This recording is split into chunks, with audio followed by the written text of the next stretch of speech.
Hello, welcome. My name is Edwin Sorensen. I'm the creator of Ctruth, and in this video I provide an audiobook version of Edward Petherick's Edwin Johnson and His Writings, Part 1, found in the beginning of Edwin Johnson's The Rise of English Culture, 1904.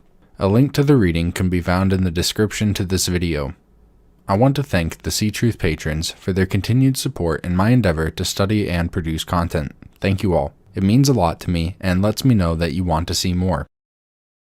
Without further ado, Edward Petherick's Edwin Johnson and His Writings, Part 1. As this is the first volume of the author's works to be issued since his decease, it has been thought fitting that it should be prefaced by some account of his life and writings. Edwin Johnson was the second son of the Reverend Alfred Johnson, Congregational minister, and was born at Upton, near Andover, Hampshire, on the 9th of November, 1842. If he had any pride of birth, it was in the fact that his descent was from English yeoman stock. His childhood was spent in the country, and he never lost his love for its charms and associations. A studious and thoughtful boy, he read English history with delight, was proud of his country's greatness, and ambitiously hoped that someday he would be in a position to do something for it. Inheriting an old-fashioned courtesy of manner and a very chivalristic spirit, he had but a poor opinion of money and the position it is supposed to give. His home influences were, however, rather of a Puritan cast, and under the serene guidance of his parents he drifted, scarcely knowing how or why, towards the pulpit. In 1859, he entered New College, St. John's Wood, to train for the ministry, his tutors being the Reverend Dr. Haley, Dr. William Smith, editor of the Classical and Bible dictionaries, Dr. Lancaster, the chemist, the Reverend John Godwin, Dr. Samuel Newth, and Professor Nenner. He won 3 scholarships, took his M.A. degree in classics at the London University, and years afterwards, the aged doctor, then Sir William Smith, wrote of him as one of the most distinguished pupils he ever had. His contemporaries would agree that he easily distanced them in any mental contest which he undertook, while his courtesy, refinement, and quiet humor endeared him to them all as a friend and comrade. He did not possess the élan and force of expression which would have commanded popularity, but he had in debate, in preaching, and in conversation a rare and delicate skill in exhibiting some of the most charming sides of truth, and with quiet sarcasm he used to expose some of the popular shams and delusions of the religious world. Few men were so deeply loved and respected at college as Edwin Johnson, for while he was always an original and daring thinker, he never willingly wounded the susceptibilities of those who differed with him. He entered upon his first pastoral charge at Forest Hill, near London, in 1865. There he married and remained some years. His father-in-law's health breaking down, he went to tour with him on the continent, visiting France, Switzerland, North Italy, and Germany. On their return in 1870, Johnson accepted a call to Boston, Lincolnshire, where he settled for 9 years. This was a very active period. Carefully fulfilling his pastoral duties, he yet found time for writing and lecturing on important topics of the day, taking a special interest in the question of national education. It was in Boston that Johnson began to make his excursions and explorations into the beginnings of history. Among his unpublished manuscripts are An Ancient History and Anecdote and a monograph on St. Beowulfs. Of the same period are essays on Hebrew poetry and on the science of religion. While at Boston, he also edited Erasmus for the eminent bibliophile Robert Roberts, printer of an edition of the Utopia. The Apophthegms, with a memoir of Erasmus by Johnson, issued in 1877, was followed by the Colloquies in 1878. To the latter, Johnson added nearly 100 pages of judicious and accurate notes. No one, a critic wrote, could complain that they were in excess. The work could scarcely have been better done. A remark applicable to all his work, which is characterized by thoroughness and by conscientiousness. He was never influenced by any hasty desire of seeing his writing in print.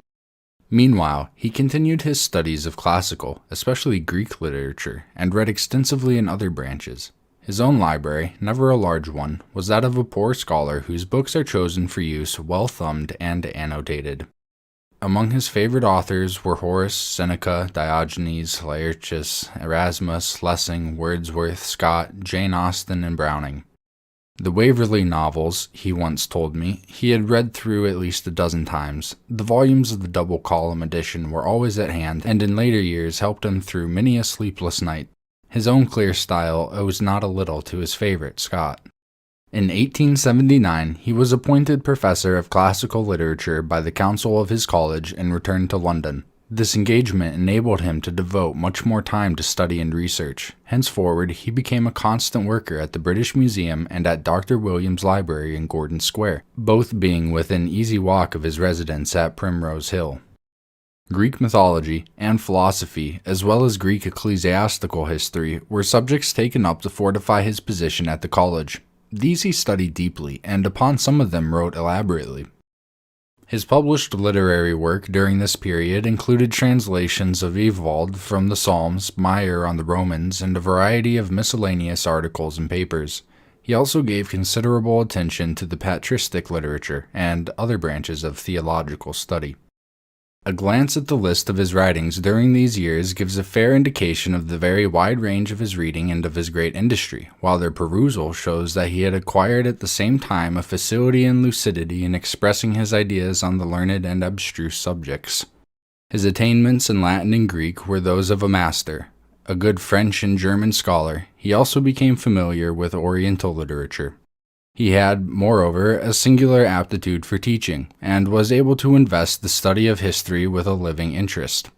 Dr. Furnivall, who frequently met Johnson, thought him one of the most pregnant-minded and stimulating thinkers he had come across. He noticed his singularly attractive and genial manner and the breadth and depth of his culture. The college work was more than congenial, but the council, for pecuniary considerations, removing the arts department to University College, Gower Street, Johnson, after 8 years of professional work, was left free to devote his whole attention to literary pursuits. His works on Greek mythology and religion, and on the origin and process of religion, were soon completed, though not published. Another work was the translation of a collection of South German folk tales in the Land of Marvels, issued as a companion volume to the North German fairy and household tales of the Brothers Grimm. The preface to this work afforded its translator and editor an opportunity for writing an interesting article on folklore and of criticizing the so-called nature mythologists, whose opinions he considered were based on a radical mistake, presenting in their result an inversion of the truth. In patristic studies, he had taken a bolder course than is usually pursued by an orthodox professor. In England, Matthew Arnold had revealed to the layman the purely literary character of the Old and the New Testaments. Abroad, German and Dutch theologians had undermined belief in the personality of the supposed writers, while the author of Supernatural Religion had shown that there was no evidence for miracles. Johnson, after examining the literary character and authorship of these scriptures, proposed to himself a re-examination of the history of Christianity from its inception. The result of his earlier inquiries appeared in his Antiqua Mater, published anonymously towards the end of 1887, and in a Latin essay which he wrote for a Dutch theological society. The tracing down of the so-called early Christian records was intensely interesting. Coming suddenly after months of earnest research upon a clue, it was gradually revealed to him that the actual writers of the church and gospel histories were not ancient. Not one only, or a few only, of the supposed ancient writers seemed to write in a 16th century manner, as Canon Westcott had remarked of Jerome. Nearly all aspects of them belonged to that late period. In some respects, for one who had spent years in teaching so-called Orthodox Christianity, it was painful to have to record the result. But with that peculiar sense of triumph of which men are conscious when having cast away the leading strings of authority and having learned to depend solely upon their own intelligence, he did not dread any feelings of resentment which the results might arouse upon their publication, and so sat down to the onerous task of recording them. The Rise of Christendom appeared in October 1890. For a book of its high character, the press notices were, on the whole, hesitating. In some cases, discreetly silent. Few treated the work with the consideration it deserved, or challenged its statements or its conclusions, a disappointment to its author. It may be that Johnson assumed too much on the part of his readers and the critics, to many of whom the work was probably little more than a paradox. Gibbon and other historians are supposed to rest on the bedrock of authority. It was the supposed bedrock authorities behind Gibbon who were attacked in the rise of Christendom. Fortunately for its author, the book was understood by a few thoughtful men. The late Mr. Froude read it with the closest interest and attention and asked the author to call upon him. This Johnson did, the conversation on the occasion being followed by a correspondence on the questions raised in the book and on collateral subjects. In course of time, notices of the book and letters arrived from the Antipodes, where, by a few, as in America, the import of the work was perceived, and by one or two able critics, described as one of the most important books of the century, an appreciation contrasting greatly with the coldness or silence of the critics at home. Soon after the publication of The Rise of Christendom, Johnson, adopting the suggestion of a friend, wrote a work of fiction, the idea being that the results of his researches, if presented in romantic or allegorical form, might possibly be more intelligible to the large number of thoughtful persons unable, through lack of the very wide range of reading and knowledge assumed by the author on the part of his audience, to follow the arguments contained in The Rise of Christendom. This romance, The Quest of Mr. East, completed in 1889, was not published until 10 years later, when in 1900 it appeared over the pseudonym of John Soane. In it are embodied some of the author's observations on the phases of religious philosophy and its modern expounders. It was well written and has been very well received. The author meantime continued his writings, for The Rise of Christendom, comparatively small though its circulation had been, had created among the few a demand for further enlightenment. It was not possible for a subject so vast, a critical subject too, comprehending a wider field than that covered by Mosheim, Gibbon, and Milman, extending over the whole range of European and Semitic literature, to be disposed of in a single volume of 500 pages. A complementary work, the present volume on The Rise of English Culture, was completed towards the end of 1891. This work, which brings the results of the author's researches into medieval history nearer home, shows that the Celtic and Anglo-Saxon civilization is not only mythic, as other critics had already discovered, but also that the history of Bede and some of the chronicles could not possibly have been written before the time of Henry VII or Henry VIII. While writing English Culture, Johnson prepared several short papers on Saxon charters, British origins, English records, foundation legends of Oxford and Cambridge, biblical legends, biblical geography, Gothic and Saracen architecture, and made notes for a work on French culture, which is left unfinished. By way of relaxation, he also wrote about this time a series of papers on Robert Browning, touching on a few characteristic points in the personality and art of the poet. A primer or Elements of Historic Science, undertaken at the suggestion of Mr. Froude, was written in 1892, and a translation into English of the Prolegomena of Father Hardwin, copies of the Jesuits' work being scarce, and no full translation from the Latin existing. To various liberal and advanced thought publications, he contributed from time to time miscellaneous articles on the same subjects written in more popular vein. These included chapters on English history, articles on Gibbon and the origin of Christianity, on the history of Eusebius, and notes on Jewish literature and the Jews in Spain. Some of these papers have been reprinted in American periodicals. The Pauline Epistles, restudied and explained, an account of the origin of New Testament writings and of the Protestant Reformation in Europe, issued in 1893, had a fair circulation. The late Mr. Arbuthnot, Oriental scholar, met Johnson on several occasions to discuss the subject of chronology with him, and there is no doubt that Johnson would have produced a valuable work on calendars and chronological systems, but his health breaking down, he was obliged to lay aside the mass of notes and extracts which he had accumulated on the subject. This material was subsequently acquired by Mr. Arbuthnot. The Mysteries of Chronology, which appeared in 1900, was very largely based on information which Johnson supplied. The suggestion, however, for the formation of a new era, the Victorian, was Mr. Arbuthnot's own. Beyond an occasional letter to a private correspondent, Johnson wrote little more. His earlier and unpublished work, except that on Greek mythology and religion, was to some extent superseded by that containing the result of his latest discoveries and research. Of his work on the whole, he has recorded his own feeling and impressions towards the end of the Pauline Epistles. It was, he writes, a very distressing curiosity that goaded me to undertake these investigations. In one respect, the result had been a grievous disappointment, because instead of discovering a solid base of witnessed and accredited facts, I have found nothing but clear and irresistible evidence of the schemes and devices of a secret literary society, whose bold statements have again and again to be contradicted out of their own writings. The author writes strongly. He has been over the ground, I have not, and would try to find another explanation. Theologies and ecclesiastical systems formulated by societies, councils, synods have generally had their origin in individual speculation or belief. See below. On the other hand, the intense esprit de corps of a convent of monks went beyond anything that we can now realize, and led to grave sins against truth and honesty.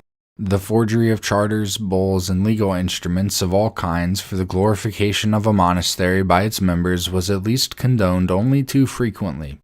It can hardly be doubted that the scriptorium of many a religious house must have been turned to very discreditable uses by unscrupulous and clever scribes with the connivance, if not with the actual knowledge of the convent, for such things were not done in a corner.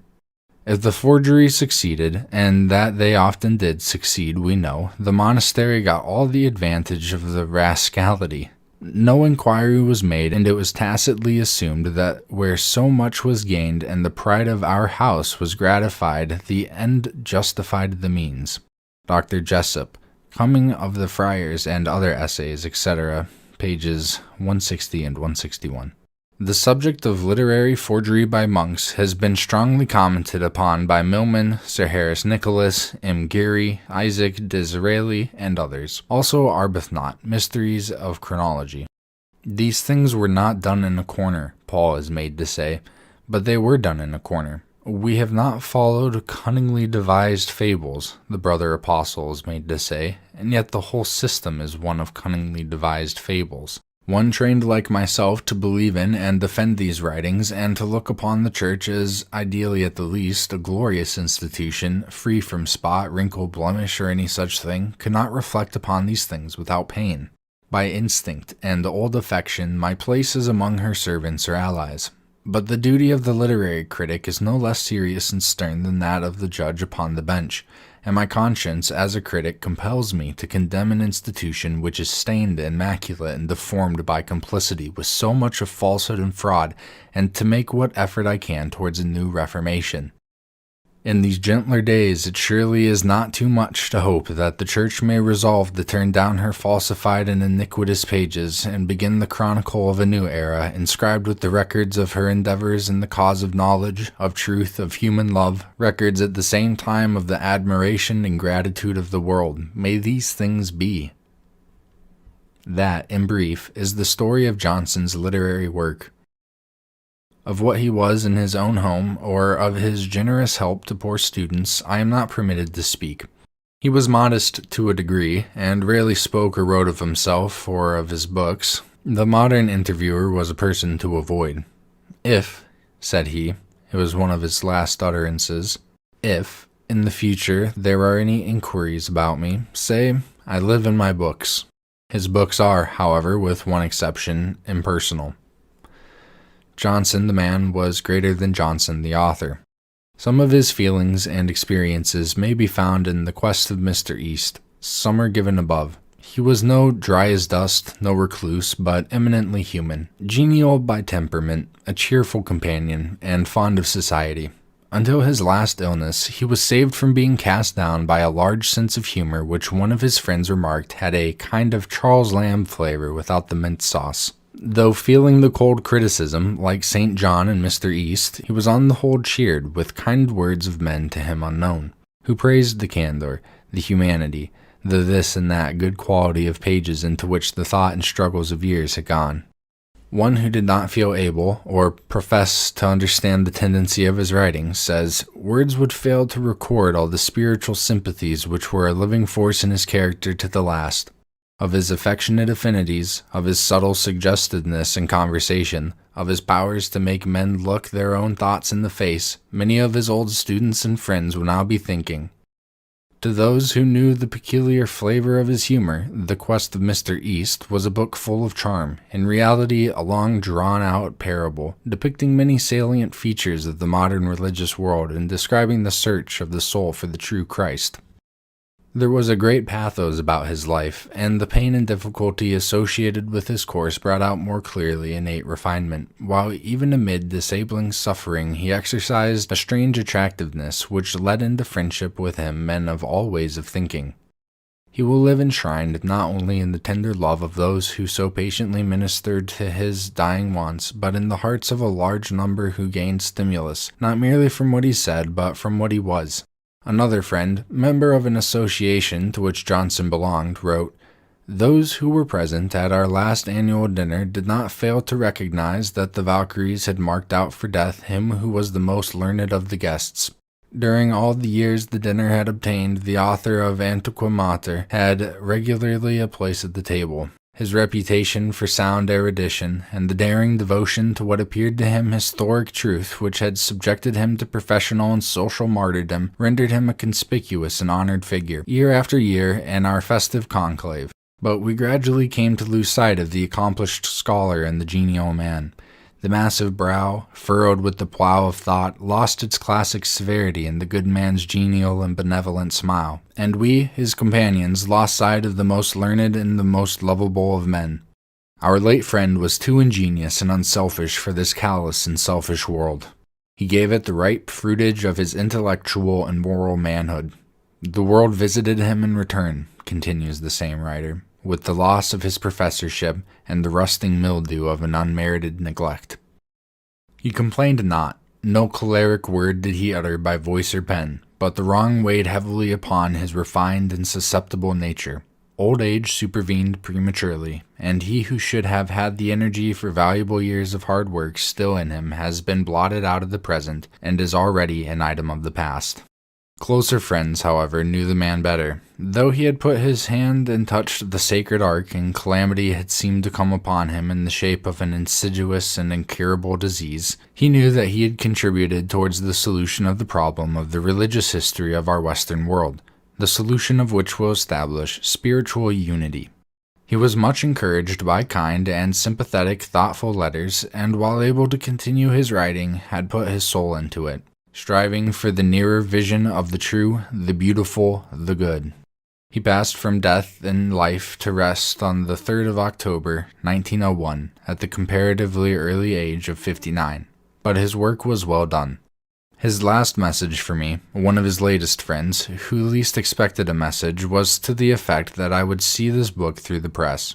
With the generous help of a few friends in sympathy with the author's life work, that request is now realized. The text is printed verbatim from the author's manuscript. If it could have received his finishing touches, doubtless it would have been even more worthy of the reader's perusal than it is.